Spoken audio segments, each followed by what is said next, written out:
সহিহ বুখারী প্রথম খণ্ড শুরু করছি আল্লাহর নামে যিনি পরম করুণাময়, অতি দয়ালু। সহিহ বুখারী প্রথম খণ্ডের ৮টি অধ্যায় মোট ৪৮৬টি হাদিস রয়েছে। আমরা আশা করছি এই হাদিসগুলি আপনাদের খুব উপকারে আসবে।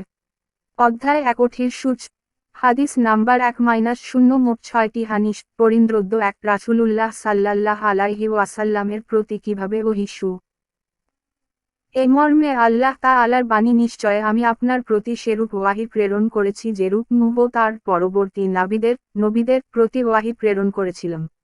সূরা আন-নিসা ১৬০ হাদিস নাম্বার ১ হুমায়দি আলকামা ইবন ওয়াক্কাস আল লাইশি থেকে বর্ণিত, আমি উমর ইবনুল খাত্তাব কে মিম্বরের ওপর দাঁড়িয়ে কনতে শুনেছি আমি রাসূলুল্লাহ সাল্লাল্লাহু আলাইহি ওয়াসাল্লাম কে ইরশাদ করতে শুনেছি প্রত্যেক কাজ নিয়তের সাথে সম্পর্কিত, আর মানুষ তার নিয়ত অনুযায়ী ফল পাবে।